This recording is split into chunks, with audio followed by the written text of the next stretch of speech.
So I'm out here today, and I'm waiting on Brooks and McKinnon to get here and shoot back across the lake.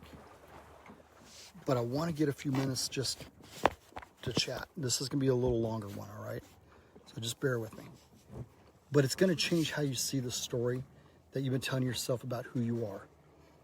Most people think that their past is behind them, but what if it isn't? Just what if it's quietly influencing your confidence, your relationships, your career, and even the goals that you're believing that you're capable of achieving?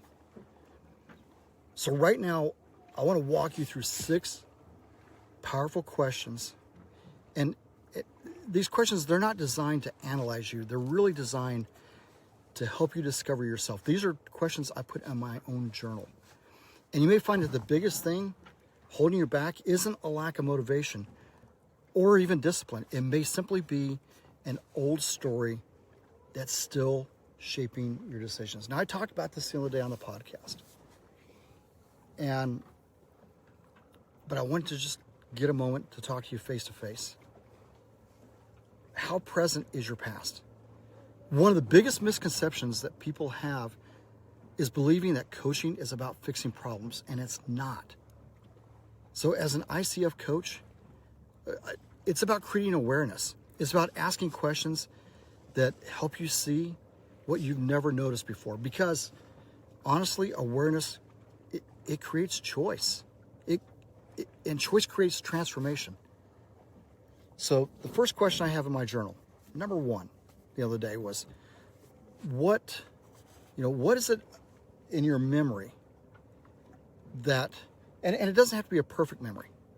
I mean, it could be something like a childhood memory. It could be a relationship. It could be something that you were transitioning through. And, emotion has a way of preserving certain experiences because at the time our brain decided that whatever that memory is, it mattered. And just ask yourself, what memory am I asking, or what's asking my attention of today? And what emotions come up as you revisit that? And don't judge it. Just become really curious about it. I found another question in my journal that I've asked myself, and that is, what did that version of myself come to believe?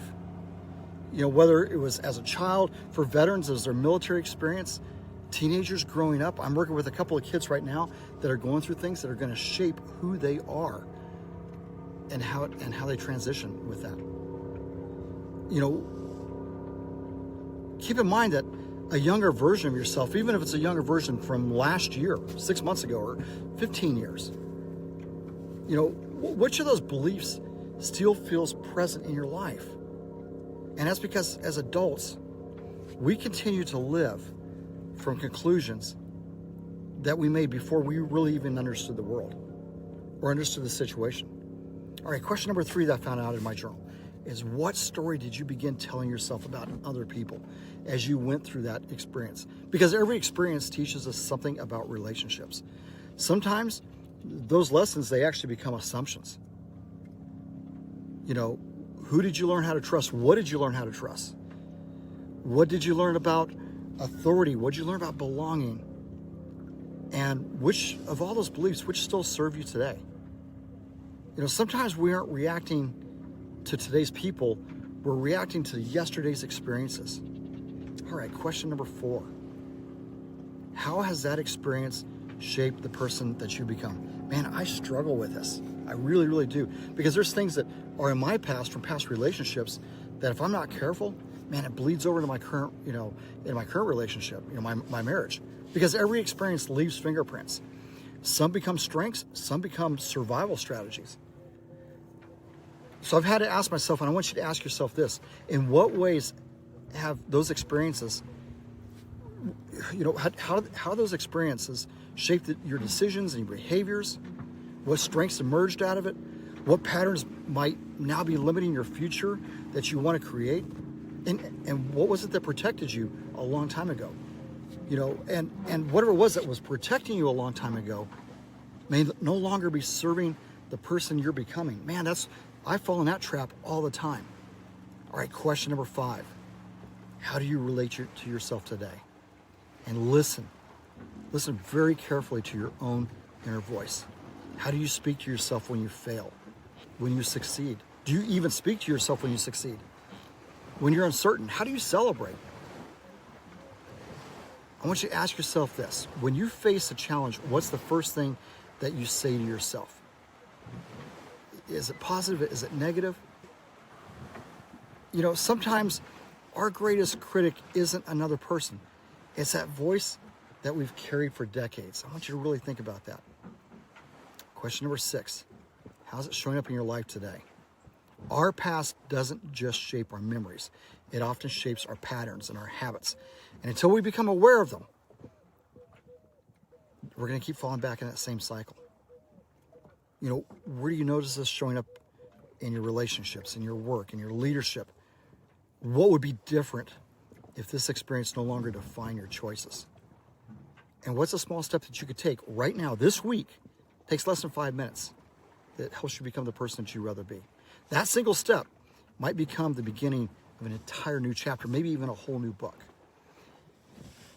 You know, the big takeaway out of all this, and I guess it's one of the things I really love about coaching, is that we don't spend our time blaming the past. We become curious about it. Not because we're trying to relive it, but because we want to understand how it may still be influencing the present.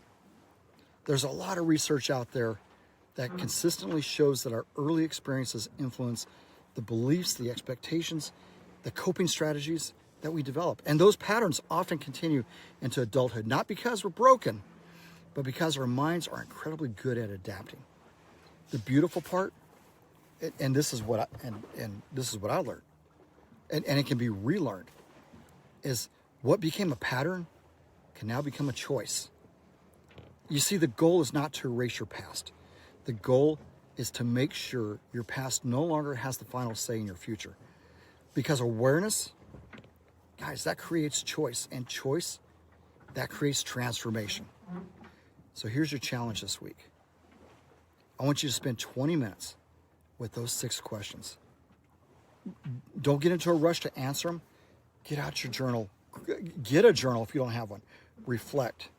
Notice what surprises you. Notice what stories that you've been carrying. Then ask yourself one final question. What story do I want to write next week?